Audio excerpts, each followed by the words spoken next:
बिस्मिल्लाहिर्रहमानिर्रहीम। अस्सलाम वालेकुम। It's Mariam from learn English with Mariam. जैसे कि पिछली क्लास में हम नाउन और उसकी काइंड्स देख चुके हैं, इस क्लास में मैं आपको जो पेपर्स में नाउन से रिलेटेड एरर्स आते हैं, इसकी प्रैक्टिस मैं आपको कुछ सेंटेंसेस के थ्रू करवाऊंगी। लेक्चर स्टार्ट करते हैं। आम रूटीन में हम अक्सर वर्ड्स या कुछ सेंटेंसेस जो यूज करते हैं, हमें लगता है कि वो ठीक है, लेकिन वो ग्रामेटिकली ठीक नहीं होते हैं। फर्स्ट सेंटेंस है हर हेयर्स आर कर्ली। देखने में तो ये हमें बिल्कुल ठीक लग रहा है, हर हेयर्स आर कर्ली, लेकिन एक चीज नोट करें कि हेयर एक अनकाउंटेबल नाउन है जिसके साथ हम एस को यूज नहीं कर सकते हैं। सो ये गलत होगा। हेयर इज कॉमन सेंस की एक बात है, आपके सर में जितने भी हेयर आप उसे काउंट कर सकते हैं? नहीं कर सकते। एक सेंस में तो आप उसे काउंट कर सकते हैं, लेकिन कब तक काउंट करेंगे? जिंदगी खत्म हो जाएगी लेकिन आपकी काउंटिंग खत्म नहीं होगी, इसीलिए हम इसे अनकाउंटेबल कैटेगरी में रख देते हैं। जिस तरह के राइस, शुगर, ये भी क्या है? अनकाउंटेबल नाउन्स हैं। इनको हम एक सेंस में काउंट तो कर सकते हैं, लेकिन हम इन्हें कब तक काउंट करेंगे? हम ऐसा कह सकते हैं कि आज मैं 150 दाने चीनी के लेकर आया? कभी भी नहीं कह सकते हैं, ठीक है? इसीलिए इनकी कैटेगरी अनकाउंटेबल है। तो यहाँ हेयर, तो इसके साथ हमेशा सिंगुलर वर्ब यूज होगा। एक दूसरे केस में लेते हैं। अगर मैं कहूं कि मेरी टी शर्ट पे 2 बाल थे, इस सेंस में मैं इसको 2 हेयर्स कह सकती हूँ। इसी तरह एक दूसरी एग्जांपल लेते हैं। ये मेरे खाने में एक बाल था, अ हेयर, ठीक है? मेरे खाने में एक बाल था, अ हेयर, इसमें हम इसे काउंट कर सकते हैं, ये काउंटेबल है, इसमें हम आर भी यूज कर सकते हैं। लेकिन जब हेयर इस फॉर्म में यूज किया जाएगा तो इसके साथ एस नहीं यूज होगा और इसमें हेल्पिंग वर्ब भी इज लगाएंगे, सिंगुलर लगाएंगे। She got only passing marks. इस सेंटेंस में तो कोई एरर मुझे नजर ही नहीं आ रहा। क्यों? क्योंकि हम अक्सर पासिंग मार्क्स ही कहते हैं, जबकि जो करेक्ट वर्ड है वो है पास। ये पासिंग नहीं होता। She got only pass marks. Okay. Third one is the first inning is over. English में ऐसा कोई वर्ड नहीं होता। इनिंग नहीं होता वर्ड, इनिंग्स वर्ड होता है। The first innings is over. Second innings, third innings, fourth innings. Correct word क्या है? Innings. Inning कोई word नहीं होता। अब कभी आप मैच देखें तो लाजमी इस पर गौर कीजिएगा। The same word is used for chess as well as, sorry, ये क्या है? Draft. अब आप कहेंगे कि मैंने इसे ड्राउट क्यों नहीं कहा? क्योंकि एक ड्राउट होता है जिसका मतलब है खुश्क या सूखा, जबकि इस केस में इसे ड्राफ्ट कहा जाएगा और जो करेक्ट वर्ड है वो है ड्राफ्ट्स। इसके साथ एस लगाते हैं। ड्राफ्ट्स क्या है? ये एक तरह का खेल है। The same word is use for chess. Same word use किया जा रहा था। चेस एक गेम है, चेस के लिए as well as drafts. I have finished 2/3 of my work. देखने में तो ये भी गलत नहीं लग रहा, हमें इसमें कोई एरर नजर नहीं आ रहा है, लेकिन एरर यहाँ है। अगर यहाँ लिखा होता 1/3 तो ये बिल्कुल करेक्ट था। अब यहाँ लिखा है 2/3। हमेशा याद रखें, प्लूरल फॉर्म में नाउन फॉर्मुलेशन एस या ईएस रखती है, ठीक है? ये किस फॉर्म में है? प्लूरल फॉर्म में है, तो यहाँ इसके साथ क्या लगाएंगे? 2/3, ठीक है? 2/3 यूज होगा इसके साथ। अगर मैं यहाँ कहूँ 2/4 तो 2/4 नहीं होगा, 2/4 होगा, वो प्लूरल में चेंज हो जाएगा। इसी तरह 9, 10, 2/4 एक्सेट्रा, ठीक है? अगर यहाँ 1 है तो यहाँ एस नहीं आएगा। अगर यहाँ 2, 3, 4, 5, 6 है तो यहाँ हम प्लूरल यूज करेंगे और यही इसकी ग्रामेटिकली करेक्ट फॉर्म है। I like fruits and vegetables. I like fruits and vegetables. आम रूटीन में हम ऐसे ही कहते हैं कि I like fruits and vegetables, जबकि ये वाला फ्रूट है इसका मतलब है मेहनत का फल, जबकि जो फ्रूट है उसका मतलब क्या है? खाने वाला फल, ठीक है? तो यहाँ क्या होगा? I like fruit and vegetables. He is true to his words. जब वर्ड किसी लेटर, सेंटेंस, पैराग्राफ या किसी ऐसे की फॉर्म में होता है तो हम उसे काउंट कर सकते हैं, काउंटेबल वर्ड्स होंगे। लेकिन वर्ड का मतलब इंग्लिश में प्रोमिस भी होता है, जैसे कि वो इंसान बात का पक्का है, तो वर्ड यूज करेंगे ना कि वर्ड्स यूज करेंगे। वर्ड्स किस फॉर्म में आएगा? जब ये लेटर, पैराग्राफ, सेंटेंस या किसी ऐसे में लिखे जाएंगे तो वो क्या है? काउंटेबल वर्ड्स हैं। यहाँ क्या होगा? He is true to his word, वो अपनी बात का पक्का है, सच्चा है। अगर स्क्रीनशॉट लेना तो आप इसका स्क्रीनशॉट ले सकते हैं। 8th one is his brother committed thiefhood in his house. इस सेंटेंस में आपको किस चीज में एरर आ रहा है, जरा खुद सोचें। ऐसा कोई वर्ड है इंग्लिश में? थीफहुड कभी सुना है आपने? थीफहुड, चोरी करने की कोशिश को क्या कहते हैं? थेफ्ट कहते हैं। His brother committed theft in his house. Next है I read the letter and made him aware of its content. अक्सर हम वर्ड कंटेंट ही यूज करते हैं।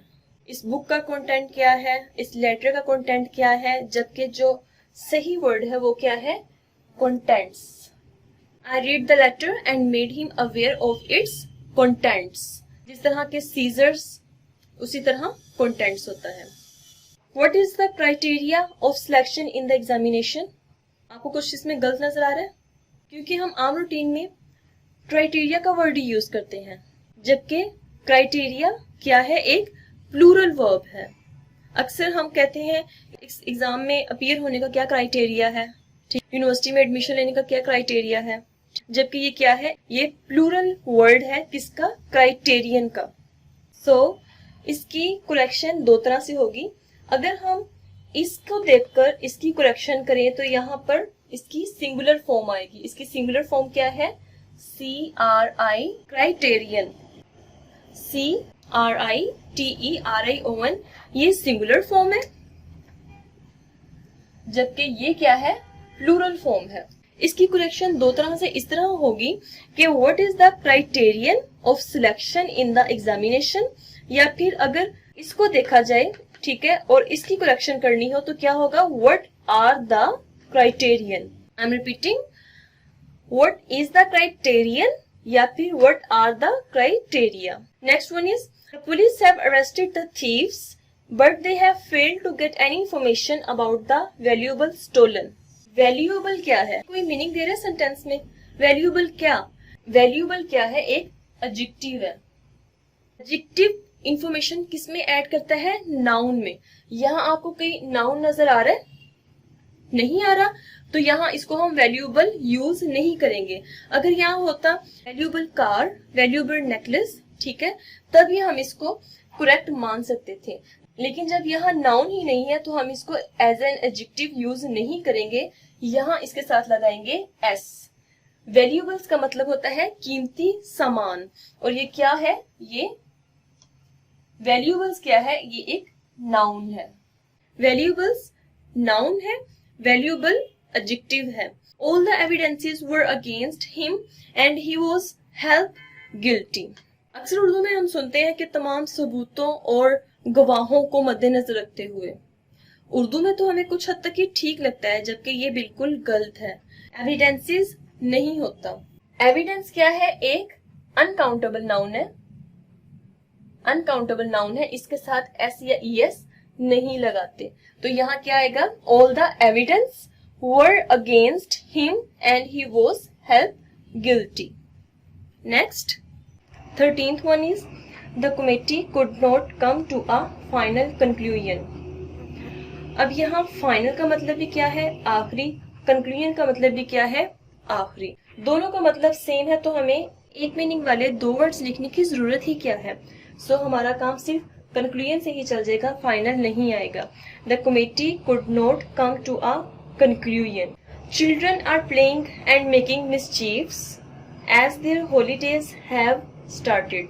इसमें आपको क्या एरर नजर आ रहा है? मिसचीफ जो है ये क्या है? एक अनकाउंटेबल नाउन है, इसके साथ एस या ईएस नहीं यूज होगा, ठीक है। Children are playing and making mischief as their holidays have started.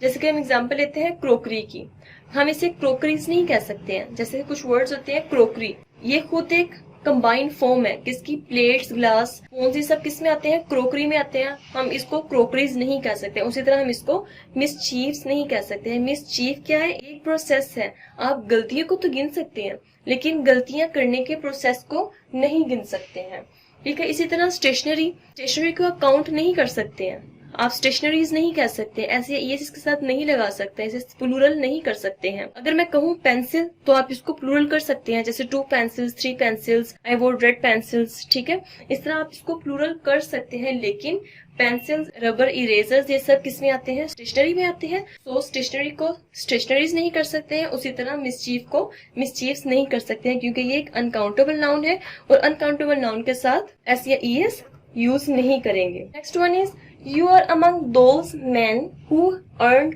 name and fame not by chance but by hard work. Notice करें इसमें आपको क्या एरर नजर आ रहा है? बहुत आसान है। जब यहाँ those का वर्ड यूज हो रहा है तो यहाँ man कैसे आ सकता है? man क्या है? एक सिंगुलर है और हमें यहाँ लगाना है MEN, men। इसकी प्लूरल फॉर्म लिखनी है, किसकी वजह से? those की वजह से। नेक्स्ट है bacteria is the most common form of life. ये मैं वो सेंटेंसेस लेकर आई हूँ जो अक्सर पेपर्स में आते हैं और स्टूडेंट्स को पता नहीं चलता कि इसमें मिस्टेक क्या है, इसमें एरर क्या है। अब अक्सर हम कहते हैं bacteria is the most common form of life. अक्सर ये सेंटेंस पेपर में आया होता है bacteria is the most common form of life, इसमें एरर ढूंढे। अब जो बैक्टीरिया है ये क्या है? प्लूरल है। इसका सिंगुलर क्या है? बैक्टीरियम। बैक्टीरियम बैक्टीरिया का सिंगुलर है, तो यहाँ बैक्टीरिया की बजाय क्या यूज होगा? बैक्टीरियम, ठीक है, इसकी सिंगुलर फॉर्म यूज होगी। सॉरी ये इरेज हो गया। Next one, the people of the world must unite.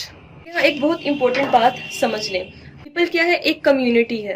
अगर अलग अलग कम्युनिटी को डिस्कस करेंगे, अगर मैं कहूँ Pakistani people, Australian people, American people, तो यहाँ क्या आएगा? पीपल का वर्ड ही यूज होगा, सिंगुलर की फॉर्म में हम इसको यूज करेंगे। लेकिन अलग अलग कम्युनिटीज को जोड़ने के लिए पीपल भी अपना क्या बना लेता है? प्लूरल बना लेता है। पीपल की बजाय यहाँ पे क्या आएगा? पीपल्स। इन जनरल जब आप डिफरेंट कम्युनिटीज को जोड़ते हैं, पीपल की बजाय पीपल्स कहा जाता है। यहाँ पे किसी एक कम्युनिटी की बात नहीं हो रही है, पूरी वर्ल्ड की कम्युनिटी की बात हो रही है। मतलब कि इसमें पाकिस्तान भी है, इंडिया भी है, ऑस्ट्रेलिया भी है, अमेरिका भी है, सारी कम्युनिटीज की बात हो रही है। तो इसमें क्या आएगा? पीपल्स हम यूज करेंगे वर्ड की वजह से। William Shakespeare is known for his dramas more than his poetries. कोई एरर नजर आ रहा है आपको? मेरे बताने से पहले कोशिश करें कि आप इसको खुद देखें कि इसमें क्या एरर आ रहा है। पोइट्रीज यूज नहीं होगा, यहाँ पे क्या होगा? पोइट्री। इसे मैंने पोइट्री क्यों लिखा है? क्योंकि पोइट्री एक अनकाउंटेबल नाउन है।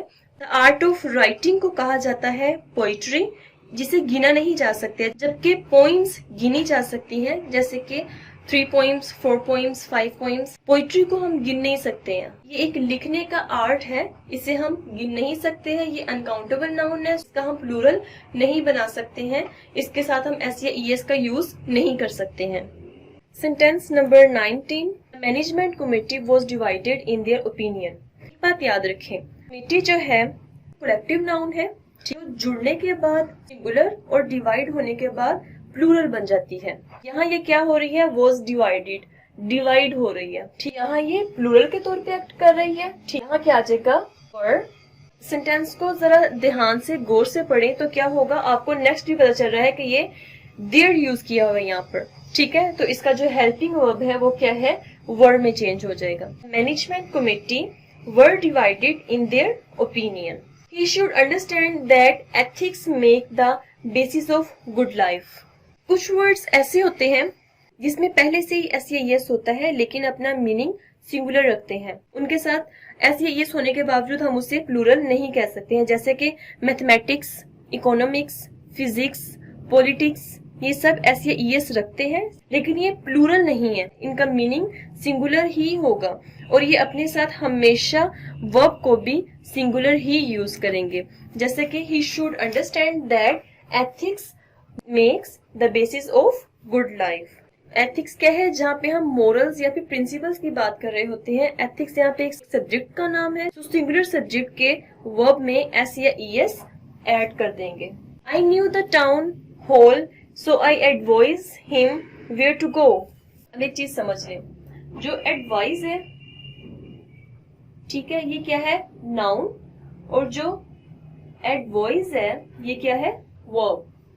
यहाँ क्या है, आई एडवाइज, यहाँ पर वर्ब की फॉर्म में यूज हो रहा है, तो यहाँ क्या होगा, एडवाइज यूज करेंगे हम। I knew the town whole so I advised him where to go. CE वाला एडवाइस अनकाउंटेबल नाउन है, जबकि एसई एक वर्ब के तौर पे एक्ट करता है, वर्ब है। I requested her not to disturb me as I had many works to do that day। Urdu में हम अक्सर बोल देते हैं बहुत सारे काम, कि मुझे आज बहुत सारे काम है। हमेशा याद रखें, उर्दू में जो वर्ब काउंटेबल है, इंग्लिश में वो अनकाउंटेबल नाउन होगा, ठीक है। इंग्लिश में वो अनकाउंटेबल का काम करेगा। So instead of saying verbs, यहाँ हम क्या करेंगे, हमें ये अनकाउंटेबल है तो इसके साथ एस या ई एस नहीं आएगा। काउंटेबल के साथ एस या ई एस का यूज नहीं करते हैं, उसे हम प्लूरल नहीं बनाते हैं। अब इसमें दो तरह के एरर्स हैं। ये जो मैनी है, नाउन वाली क्लास में मैं आपको बता चुकी हूँ कि जो मैनी है वो किसके साथ यूज होता है, काउंटेबल नाउन के लिए यूज होता है, जबकि जो मच है वो अनकाउंटेबल नाउन के लिए यूज होता है। सो वर्क एक अनकाउंटेबल नाउन है, तो यहाँ पे मैनी की बजाय हम क्या यूज करेंगे, मच लिख देंगे। जैसे कि many people, many students, many teachers, much time, much work. समझ आ गई इस चीज की। Next, I bought 4 dozen of mangoes. अब इसमें ऑफ नहीं आएगा। ऑफ क्यों नहीं आएगा, ग्रामेटिकली ये रॉन्ग है। जैसे उर्दू में होता है 10,000 रुपए, 5,000 रुपए या फिर हजारों रुपए, इसी तरह इंग्लिश में होता है 4 डजन मैंगोज या फिर dozens of mangoes. I have bought 4 dozen mangoes होगा, कभी भी यहाँ पर ऑफ यूज नहीं करेंगे इसमें, ठीक है। 4 डजन ऑफ मैंगो गलत होगा, 4 dozen mangoes. The costly jewelleries are given, सही प्रोनाउंसिएशन है ज्वेलरीज, इसमें आ की साउंड आती है, ठीक है।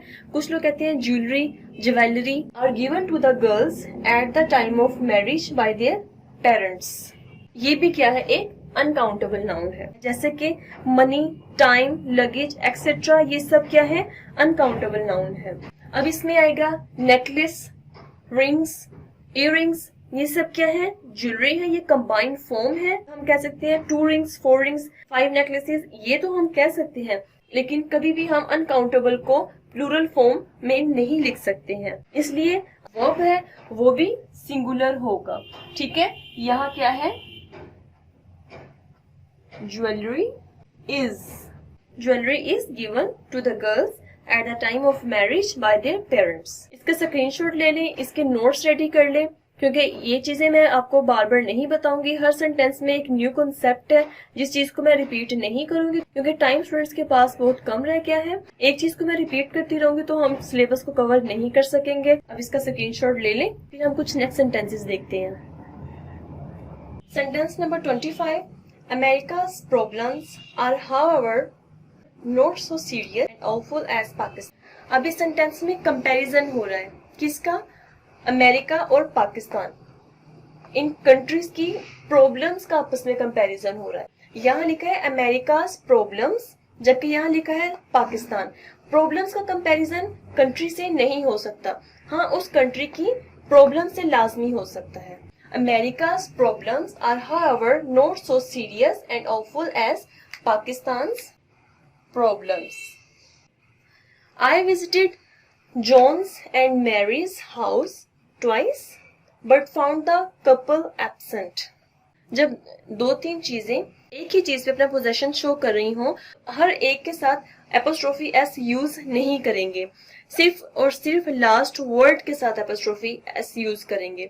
अब यहाँ पे ये पोजेशन इनका एक ही घर है, ये पोजेशन मलकियत इनकी एक ही घर है। इसका मतलब है कि जॉन एंड मैरीज ये बता रहे हैं कि कपल है, इनका एक ही घर है। जॉन के साथ एपोस्ट्रोफी एस को हम यूज नहीं करेंगे, सिर्फ मैरीज के साथ एपोस्ट्रोफी एस यूज होगा। यहाँ से हम इसको रिमूव कर देंगे। सेंटेंस क्या बन जाएगा, I visited John and Mary's house twice but found the couple absent. समझ आइए, आई एम रिपीटिंग। जब चीजें एक ही चीज पे अपना पोजेशन शो कर रही हो तो हर एक के साथ एपोस्ट्रोफी एस नहीं यूज करेंगे, सिर्फ लास्ट वाले वर्ड के साथ एपोस्ट्रोफी एस यूज करेंगे। अगर सब अपना पोजेशन डिफरेंट शो कर रही है तो सबके साथ एपोस्ट्रोफी एस को हम यूज करेंगे। The thieves broke our doors lock when we were not at home. हमेशा याद रखें, कभी भी नॉन लिविंग के साथ हम एपोस्ट्रोफी एस को यूज नहीं करेंगे। सो यहाँ पर एपोस्ट्रोफी एस यूज नहीं होगा और ये क्या बन जाएगा, the thieves broke our lock of the door. यहाँ क्या हो जाएगा, lock of the door when we were not at home. अब कुछ स्पेलिंग के एरर्स भी होते हैं, जैसे कि Indian wives sacrifice everything for the sake of their family. देखने से ही पता चल रहा हो कि इसमें एरर क्या है। जो हम पीछे पढ़कर आए हैं, जो वर्ड एफ ई पे खत्म होते हैं उनके साथ हमेशा क्या आता है, VES। यहाँ क्या है, वाइफ्स की स्पेलिंग रॉन्ग है, जैसे कि knife, knives. The jury have decided the case and gave it's decision. Jury क्या होती है, ग्रुप ऑफ जजेस। अब ये खुद एक कलेक्टिव नाउन है, कलेक्टिव नाउन है तो इसके साथ जो इसका वर्ब है वो क्या है, सिंगुलर यूज होगा। यहाँ क्या आ जाएगा, has. The jury has decided the case and gave it's decision. ये इट्स से भी आपको पता चल रहा है कि यहाँ पर हम सिंगुलर वर्ब यूज करेंगे। Next one is the milk woman said that she would not supply milk on holidays. अब हमने मिल्क मैन तो सुना है, मिल्क वुमेन तो कभी नहीं सुना। अक्सर औरतें जो काम करती है उनको मेड कहा जाता है। मिल्क वुमेन कोई वर्ड नहीं होता, इसकी जगह क्या आएगा, milk made. Said she would not supply milk on holidays. आज का लेक्चर यहाँ पर खत्म करते हैं। सेंटेंसेस और भी मैंने रेडी करके रखे हुए थे आपके लिए, लेकिन लेक्चर बहुत लंबा हो गया। वो इंशाल्लाह किसी नेक्स्ट लेक्चर में इसकी करेक्शन करवाऊंगी आपको। अब मुझे इजाजत है, अपना ख्याल रखें, अल्लाह हाफिज।